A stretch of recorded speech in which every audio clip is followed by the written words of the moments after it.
یه سری چیزایی بهتون میگیم تا بگرخین. با اومدیم تا ازتون چند تا سوال بپرسیم در مورد چیزایی که بهتون قبلا گفتیم. گو گیش آخ. ایول این خوب بود، خیلی خوب بود، ولی چه ربطی نداشت.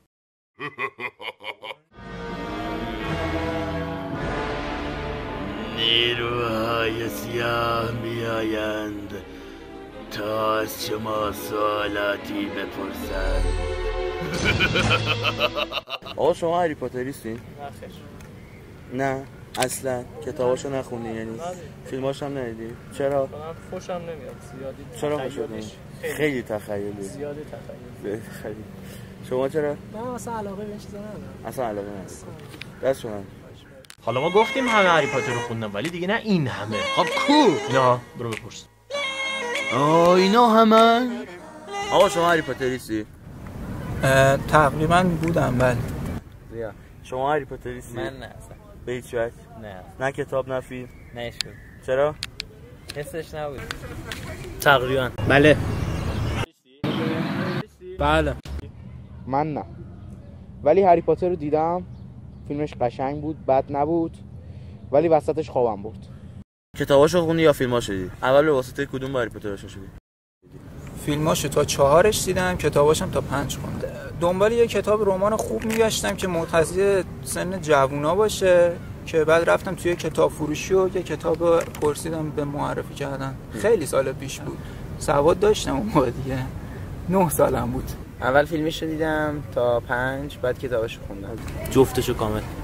کتاباشو خوندم 2 تای اولشو بعد به طور موازی فیلماشم نگاه کردم. جفتش تا آخر. من اول فیلمش رو دیدم، فیلم یکیش رو دیدم، بعد خوشم اومد، کتابش رو از 2 شروع کردم. من فیلماشو 6 تای اول رو دیدم، یعنی تا آخر اون شاهزاده دورگه و جلد اول آخرین کتابش هم خوندم دیگه. هری پاتر چی داشت که شما رو به خودش جذب کرد؟ اولش چه چیز جدید بود، مثلا قدرتایی که آدم مثلا میتونه بالاخره یه جوون تو یه بچه تو سن براش دنیاها فرق میکنه دیگه، بالاخره به جادو و این چیزا علاقه داره، یه خورده براش نوعه. این بود مثلا جذبم میکرد. یا مثلا خب شخصیت مثلا تقابل شخصیت بد و خوب توش زیاد بود، دوست داشتم. اون خلاقیتی که توش بود هیچکی نمیدونم چی رو بگم، چیز جدیدی بود. نو بودن حرکات و اتفاقاتی که توش میافتاد، چون که آره مثلا نویسنده‌های معروف دیمتری گمل نرسیده بودن به این سطح. کلا واسه جوونا چیز جالبی بود. داستانش یه جوری بود که باعث میشد تا وقتی کتابو تموم نکردم بلند نشم. نه میخوام ببینم عنصری که داستانو جذاب میکرد چی بود؟ فانتزی بود، چیز جدیدی بود، جادو؟ کلا با خود داستانش بعد همزمان که داشتم میخوندم تقریبا همسن شخصیت‌های داستان بودم، همزاد پنداری میکردی تقریبا. اصلا قبلش که من بچگی شروع کردم، 4 دبستان بودم شروع کردم خوندمش، بعد جالب بود. نه اصلا لحاظ جذبم کرد. اولین رمانم تو شروع کردم خوندن. خب بعد این محیط چی میگن؟ محیطی که ساخته بود، حسامزیاش واقعا جالب بود، قوی بود. واسه بچه در 4 دبستان خوب بود. من کلا چیزایی که جادو توش باشه خوشم. من راستش این داستانایی که میگین داستانایی نیستش که من خوشم بیاد، چون سطح داستانش به نظر من به درد همون دوره ابتدایی میخوره. یعنی از اون دوره که گذشته من دیگه به اون داستان علاقه ای نداشتم. اون موقع ترجیح نمیدادم اون داستانشو، ولی اگه مثلا تلویزیون میداد یا مثلا داستانشو کتابشو داشتم بخونم مثلا میخوندم، ولی ترجیح نمیدادم. نکته منفی هم داشت که خوشت نیاد؟ تو فیلم ها نکته منفی خیلی به نظرم زیاد داشت، به خاطر اینکه اون شخصیتی که انتخاب کرده بودن برای هری پاتر، اون بازیگرایی که برای هری پاتر انتخاب کرده بودن، اون چیزی نبود که من مثلا تصور کرده بودم از خوندن کتابو. یه خورده تو ذوق زد. نکته مثبتش نمیذاش منفیاشو ببینم، شاید داشته باشه. اینقدر نکته مثبت داشت؟ آره فکر کنم. آره بعضی وقت خیلی بیش از حد قهرمان یا شخصیت اول اصلا هری پاتر خیلی ضعف نشون میداد. یعنی بعد خیلی جاها بیش از حد غیر واقعی میشه. درسته فیلم جادویی، اما باید توش واقعیت هم داخل بود که این ضعفش بود از زمان. نه به نظرم خوب. ناهماهنگی‌های فیلم و کتاب. یعنی خود داستان چیزی نداشت که تو به طوری که خیلی واضح باشه تو چشم بیاد. نکته منفی نه، خوشم اومد. من فکر میکنم که فضای فیلم فضای مطلوبی بود، ولی گفتگوهایی که میکردن از یه رده سنی به بعد دیگه مناسب نبود، خسته کننده بود، بعد بچگانه بود، بعد یه سری چیزایی من هر وقت که داستان بیشتر پیشرفت میکرد انگار که بعضی چیزایی که تو فرهنگ ما تابو هستن داره وارد فیلم میشه و شاید خب فکر بچهای ما رو به اون سمت ببره که برده. شخصیت مورد علاقه تو داستان کی بود؟ شخصیت مورد علاقه ولدمورت. چرا؟ به نظرم توی فیلم که دیدمش به نظرم قدرتی که داشت احساس می‌کردم بهش ظلم شده، یعنی یه جورایی. چرا؟ نمیدونم خوشگل بود. نه خود رولینگ هم گفته بود از هرمیون خوشم میاد. خب تو چرا خوشت میاد؟ منم دیگه به احترام رولینگ از هرمیون. چرا؟ چون که کاملترین شخصیت بود. فقط ضعفش مشکل اعصابش بود و زود رنجیش. اما به جاش هیچ شکست نمی‌خورد. خود تام ریدل. چرا؟ باهوش بود. دیگه هاگرید مهربون بود. چرا؟ رون چون ساده بود، بعد استیپ هم چون تا آخرش هم فهم کنم بده ولی خوب بود. از ولدمورت به خاطر اون حالت منفیش خوشم می اومد که واقعا میشه گفت نماد یه شخصیت منفی بود، یعنی چیزی کم و کسر نداشت. من تو این فیلم از شخصیت یکی از همون استاداشون که اسنیپ یا اسنیپ بود اسمش، از اون خیلی خوشم می اومد. اونم به خاطر اینکه حالت منفی داشت ولی در نهایت مثل اینکه آدم بدی هم نبود. این تناقض خیلی به من حال داد. آره خیلی باحال بود. از چی تو داستان بدت میاد؟ خود هری پاتر. چرا؟ این چرا؟ چون موداش؟ نه هری پاتر به نظرم یه آدم مثلا تو فیلم یه آدم بی‌عرضه بود، یعنی آدمی بود که خود همه برای انجام کاراش مثلا همیشه به دامبلدور رو نمیدونم آدمای گنده تر احتیاج داشت، بنابراین مثلا به عنوان یه قهرمان آدم کاملی نبود. از شیرون. چرا اون؟ نمیدونم.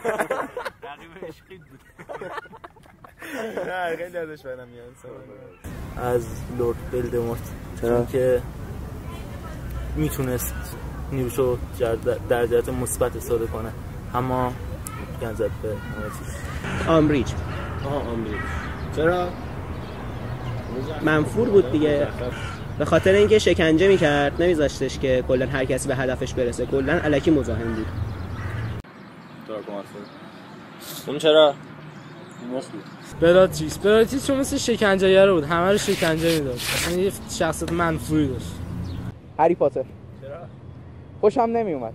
یک آدم میشه گفتش که یک ایدئال بود که وجود خارجی نداره، اصلا هیچ جور نمیتونستم درکش کنم. یک آدمی که با دوستاش میره مدرسه، اصلا تو جمع دوستاش نیست و کارهایی که خودش میخواد و انجام میده، دوستاش هم انگار که مثلا مطیع اونن، باید همه کارهای اونو انجام بدن.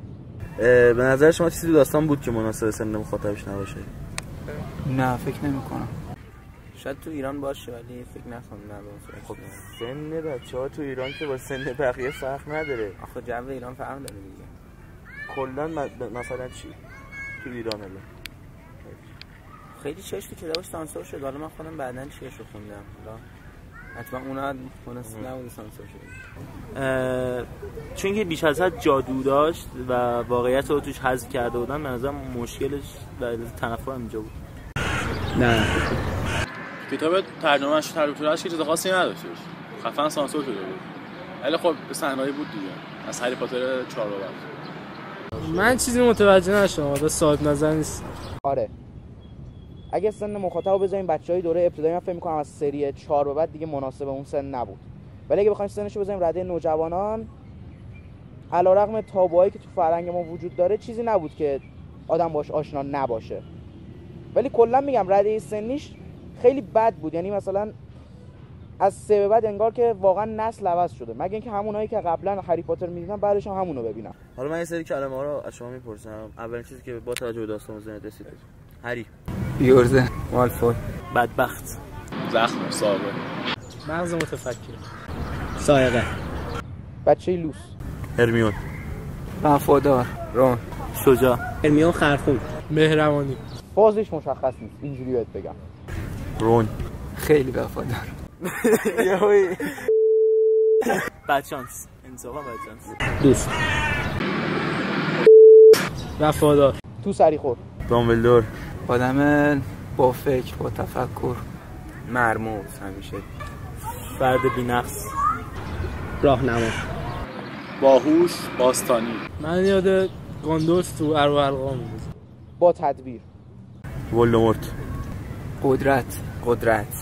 قدرت کامل. با استعداد. علی. بعدی. باحال. اسنیپ. مرموز. دروغ. خیانت. اسنیپ پارادوکس. دروغ. انسان واقعی. اسنیپ دوگانه. دورسلیا. بیخیال. تبعیض. همو ورنون و جدا تنفر. دوست چاپ. واسم خفش میکنم. دورسلیا خانواده معمولی ترین خانواده. خیلی دیگه منفی. اسلایتری. گروه مرموز. غرور. چیزی به نظرم نمیرسه. بدجنس. حال نمیگم. گروهی که من همیشه دوستش داشتم. هیچ. رنگ سبز. اسلایتری. هیچی به ذهنم نمیاد. آره یکش که آره حریف هری پاتر بود. اسلایتری. مار. اسلایتری که نماد اون گروه بود. فکر میکنم با توجه به لوگویی که اون گروه داشت که مار بود چیز مناسبی بود. عشق. سیریوس. اسنیپ. عشق هرمیون رون. سیریوس بلک. چیز دامبلدور. عشق رون و هرمیون. تو فیلم هری پاتر من ندیدم مگه اینکه اون معنی که براش گذاشتن که با عشقی که تو فرهنگ ما هستش فکر نمی‌کنم یکسان باشه. مرگ. ولدمورت. اسم اون زن شوهرش چی بود یادم رفت. لوپینا تانکس. احسن. لورد ولدمورت. گتلی هالوز. یادگاران من. مرد دامبلدور. سدریک دیگوری. خدا. شاید دامبلدور. خدا. اون خدا دیگه وجود نداشت این فیلم. خدا نقشی نداشت این داستان. روش اشاره نشده بود. دامبلدور. تو داستان هری پاتر دوست داشتی تو دنیای جادویی هری پاتر باشی؟ نه. چرا؟ دنیاش نقص داره، ناقصه. چه نقصی؟ تناقض زیاد داره. با جادو یه کارایی میتونی بکنی، بعد با جادو هم کارا نمیتونی بکنی. آره چند سال پیش خیلی دوست داشتم. الان دوست نداری؟ یه خورده خوب کم رنگ‌تر شده دیگه. چرا دوست داشتی قبلا؟ چرا الان دوست نداری؟ قبلا خب خیلی تو متن دنیاش بود. آره. چرا؟ چون که راحتش هر کاری میشد کرد. فقط یه قدرت کوچیک داشتی میتونستی به همه چی که میخوای برسی. برام نمیدونم. چطور چرا چی داشت مثلا اینجوری تاش؟ خب خیلی چیزا فراهم بود دیگه. مثلا تغذیه. همین. آقا تغذیه‌شون هم اونا ایجاد که نمی‌کردن. مدرسه‌ای که داشتهش هم مدرسه هاگوارتس واقعا جالب بود. فضای جالبی داشت. فضای خوبی. خیلی علاقه ای نداشتم. راستش کم و کسی تو این دنیای خودمون نمیبینم که بخوام توی دنیای تخیلی زندگی کنم. اگه تو هاگوارتس بودی دوست داشتی تو کدوم گروه بیفتی؟ اسلایتری. چرا؟ به خاطر مرموز بودن. گروهش مهم نبود هر جا که هری باشه. گریفیندور. چرا؟ چون شجاع بودن. چرا؟ دوالم خوبه. اسلایتری. قبل از هری پاتر هم از جادوگری و اینا خوشت میومد یا نه؟ آشنا نبودم اصلا. بچه 9 ساله بودم. نه اصلا. چرا؟ نمیدونم. موقعش پیش نمیاد. هری پاتر خیلی اتفاقی دیدم. اصلا خیلی اتفاقی عجیب اتفاقی. یه هویی پیش اومد. اصلا آره. با جادوگری آشنایت داشتی؟ نه در این حد هم آره. چرا خوشت میومد؟ چون که من از کیمیاگری خوشم میومد. مثلا ایرانی که کیمیاگر خاصی بودن. خوشم نمیومد. من تا خب تو کارتونا و فیلم‌ها اونا بچگی بالاخره دیده بودیم. یعنی به اندازه وقتی که هری پاتر اومد بهش علاقه نداشت. نه. گفتم چون که اول که بود که خوندم کلا اصلا نمی‌دونستم چی هست. خیلی تو نقش نبودم. بچه بودم. آره. به واسطه کدوم مثلا فیلم هست؟ ارواح القا. فقط به خاطر جادویی یا اینکه مثلا فاز فانتزی؟ همه چیز یه فضای خاصی بود. آهنگش هم خوشم بود. یه فیلم ارباب حلقه ها دیده بودم، فیلم قشنگی بود و خوشم اومد واقعا. هری پاتر بهتر بود 100%. خیلی قشنگ‌تر بود، یعنی پرداخته بود داستانو. قبول داری هری پاتر جادوگری رو محبوب کرد؟ اون موقع فکر می‌کردم ماله، ولی به نظرم کتابای بعدی که خوندم به نظرم بیشتر محبوب‌تر بودن. مثلا چه کتابی؟ مثلا خب همون چند تا جادوی اندایی که تو ارباب حلقه ها بود یا مثلا اراگون بود، اونا به نظرم خیلی بهتر بود. آره. نه. چرا؟ کلا جادوگری از دوران باستان یه چیز محبوبی بوده بین یه گروهی از مردم، خیلی هم رفتن دنبالش. مثلا کیمیاگری، مردم دوست داشتن با جادو خیلی چیزایی که نمیتونن راحت بهش دست پیدا کنن و بهش برسن. به هری پاتر ربطی نداشت تا اینکه فراگیر بشه و تقریبا همه مردم بدونن و مثلا یه جوری باش ارتباط برقرار کنن. اونم باز تو هری پاتر اولین بار نبود، تو یه سری فیلم‌های دیگه مثل ارباب حلقه ها و اینا هم بود. خب قبول داری هیچ کدومشون اندازه هری پاتر این کارو نکردن؟ تقریبا. جادوگری محبوب بود ولی محبوب‌ترش شد. نه نظر داستان پارادوکس یا سوتی هم داشت ولی الان یادم نمیاد، ولی مطمئنم که داشت. آره اونجا که مادر مالفوی رفت چه کنه هری زنده است مرده، این مسخره بود، گفت مرده اوجی که زنده بود. سوال سخت بود. نه هری پاتر 7 پارت 2 یه قسمتی بودش که اول فیلم هری وارد چیز میشه، هاگزید میشه، بعد اونجا استیو همه جمع میکنه. بعد یاد دانشجویی که مثلا چند سال قبلش واقعا تعطیل شده بودن به عنوان دانش آموز اونجا حضور داشت. مثلا چوچاک سوت یا پارادوکس من توجه نکردم. سوت یا پارادوکس به اون معنی که مثلا بگیم داستان اینجوری باشه نه، ولی مثلا داخل فیلماش بعضی جا اصلا داستان مفهوم نداشت، یعنی از یه جایی به بعد انگار که اصلا هیچ چیز اتفاق خاصی نیفتاد. خیلی عجیب بود. من فکر می‌کردم به خاطر اینکه کتاباشو نخوندم اونجوریه، که واقعا هم نخوندم نمیدونم، ولی کتاب آخرش که جلد اولش خوندم فهمیدم خیلی با فیلماش فرقی نداره، یعنی همونجوری داستان همونجوری یه دفعه از یه سکانس میره به یه سکانس دیگه، اصلا معلوم نیست پیوستگی داستان اینجا چی بوده. شاید هم یکی از جذابیتاش بوده ولی من خودم قبول ندارم. اینکه دامبلدور به قول اسنیپ هری رو مثل خوک بزرگ کرد تا در موقعیت مناسب کشته بشه، به نظرت کار درستی بود؟ نه اونا رو نخوندم اصلا. آره کار درستی کرد. چرا غیر از این کاری نمی‌تونست بکنه؟ البته خود دامبلدور هم شک داشت اون آخر. مطمئن بود؟ مطمئن میومد به نظر تو فیلم حداقل. به نظر خودش داشت کار درست می‌کرد. چون هری شد 8میش اگه اشتباه نکنم دیگه تو. آره چند تا حساب کنم 8 میشه. دیگه اتفاقی بود اون، خودش هم شک. بسیاری خب موقعیتش جوری بود که بعد همینجوری هری پیش می اومد، یعنی باید اینجوری پرواز پیدا می‌کرد تا بتونه کار دیگه نمیتونه چه بود. نه به من نه کارش درست بود. اگه تا جای اون بودی این کار می‌کردی. اگه دامبلدور بودم این کارو می‌کردم. من خودم فکر می‌کنم دامبلدور میدونسته که ممکنه هری برگرده، ممکنه فقط روح ولدمورت تو بدن هری بگیره. مثلا این موضوع خبر داشت. یعنی تو فکر می‌کنی اون میدونست همچین اتفاقی میفته؟ اینجوری کامل ولی اصلا اطلاعی داشته. تو هر اتفاقی که میفته دامبلدور حس می‌زده، تو کلاس همه اینجوری بود کلا. حتما مصلحت داشت این کارو کرد. یعنی اگه تو هم جای دامبلدور بودی این کارو می‌کردی؟ نه. تو چیکار می‌کردی؟ نمیتونم تصمیم بگیرم. نه مثل خود بزرگ کردی کشش نه. چرا وقتی میتونن با جادوگری هر کاری بخوان بکنن عینک میزنن؟ بس دامبلدور باز عینک میزنه. همین مشکل داستان. خب نظرت چیه؟ به نظرم اگه بخوام دیده مثلا یه کارشناسی مثلا یه آدم مثلا فکر کنم و بهش جواب بدم، به نظرم من یه چیزایی هست که حتی با جادو هم نمیشه بهش رسید. مثلا مریضی چشم. آره مثلا مریضی چشم قدرت خیلی بیشتری میخواد. خب چشتو تعمیر کن، درستش کن، چی باش؟ نمیدونم سوال شد الان واسه خودم حس کردم سوال آره.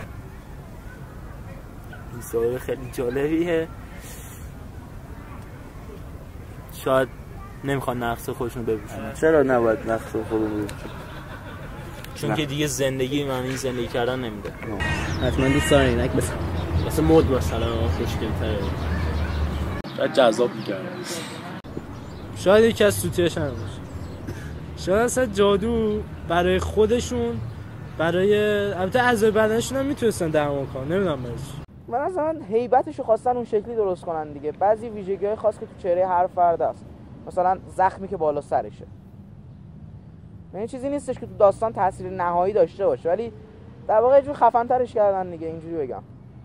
چرا هری با اینکه خودش جامپیچ بود به شمشیر گریفندور هم دست زد، نیش باسیلیسک هم رفت تو بدنش، چرا نمرد جامپیچش؟ اینم سوتیه باز. نه نیش باسیلیسک رفت توی خودش، چرا جامپیچش نترکید؟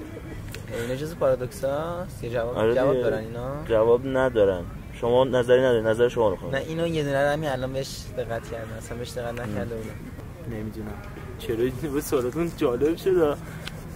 من اصلا باعث شد تفکر کنم تو فیلم. نمیدونم چرا به خاطر اینکه هری وقتی مرد جامپیچ نابود شد، میمیره دوباره زنده میشه. یعنی تو اینجوری فکر؟ به خاطر اینکه سه تا چیز ارباب مرگ داشت و خودش به استقبال مرگ رفت، میشه گفتش که ارباب مرگ بود اینجوری استدلال کنی، پس وقتی مرد دوباره تونست زنده بشه. خب اولا که دامبلدور دقیقاً توی کتاب یادگاران مرگ جلد دوم کتاب سرای تندیس که مال ما چاپ نومشه صفحه 813 عیناً میگه اون نتونست با چوب دستی من تو رو بکشه. به نظرم میتونیم به این توافق برسیم که تو نمردی. پس حتی اگه یادگاران مرگ هم وجود داشته باشه که توی جنبه واقعی داستان نداره، اینجا اصلا به کار نمیاد. نمیدونم شاید بعد از اینکه نمیدونم. نه کجا نه هم توی کتاب هم توی فیلم اون قسمت که دامبلدور به استیو میگه که هری باید بفهمه که بمیره، بهش میگه کی، میگه تو شرط میذاره، میگه که اینکه ولدمورت باید به فکر محافظت از مارش نجینی بیفته. بعد یعنی چون که هری قبل از نجینی آخای ما جامپیچ بود، به نظرم مهم بوده که هری قبل از نجینی بمیره. وقتی که هری این شوازش رفت، اولا اینکه کلی جامپیچ مونده بود، دوم اینکه شرط دامبلدور این بود خود ولدمورت باید هری رو بکشه تا جامپیچ بمیره. این تاکید کرد یادش همینه. اولا که به خاطر این هری باید قبل از نجینی میمرد که ولدمورت نفهمه هری خودش جامپیچه، چون طبق قاعده اگه نجینی از بین میرفت باید ولدمورت هم میمرد، ولی خب اگه نجینی میمرد و ولدمورت نمیمرد، اون وقت ولدمورت در نهایت میفهمید که خود هری هم جامپیچه، پس نه تنها نمیکشتش بلکه ازش محافظت هم میکرد. دوما دلیل اینکه ولدمورت خودش باید هری رو میکش این بود که باز تنها در این صورت میتونستن مطمئن باشن که ولدمورت نمیدونه هری هم یه جامپیچه. و اینا کلا هیچ کدوم اینو توجیه نمیکنه که چرا جامپیچ توی وجود هری با همون نیش باسیلیسک از بین نرفت. هری جامپیچ بود که مثل بقیه جامپیچا توسط ولدمورت ایجاد شده بود، هرچند ناخواسته، ولی خب باید مثل بقیه جامپیچا نابود میشد. در نهایت کلا خوندن هری پاتر رو به بقیه توصیه می‌کنی یا نه؟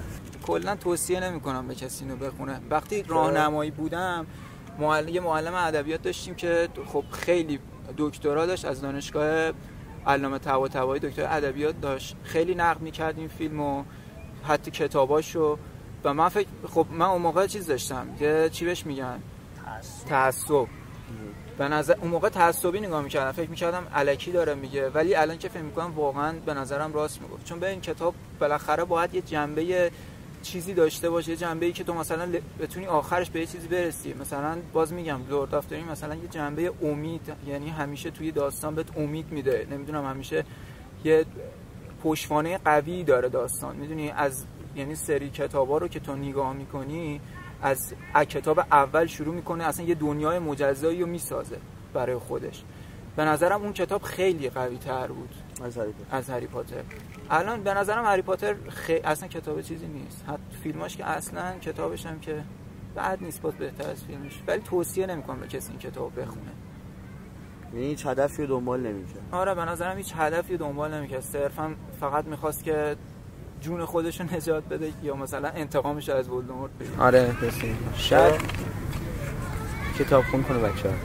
100% اگه کسی فکر نکنم نخونده باشه، به کسی فیلمشو ندیده باشه، کلا توی افکار یه سری عقاید تاثیر میذاره. البته اگه بتونید با نقد کاملش بفهمید تاثیر خوب میذاره، تاثیر خوب میذاره، نه واسه بچه‌ها، واسه همسنای خودم.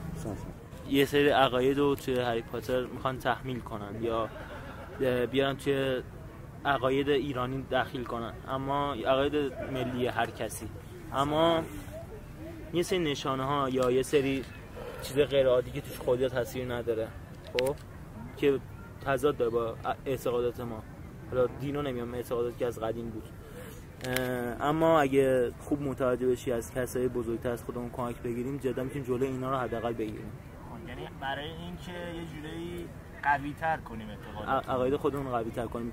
دقت کردی می‌فهمیم عقاید خودمون خیلی کامله. حتما، چون خودم خوشم اومد ازش، مطمئنم دیگرانم خوششون میاد ازش. خوندنشو من خودم فیلمشو از کتابش بیشتر خوشم اومد، چون اول بار رو فیلمش چیز کردم، ولی کلاً آره چرا پیشنهاد نکنم. فیلمیه که آدم باید ببینه، حالا خوب یا بد هر کس میتونه برداشته خودش انجام بده. اگه کسی واقعا اون فیلم تو زندگیش تاثیر داره، خب میره مطالعه میکنه، میفهمه که فیلم خوب بوده یا بد بوده.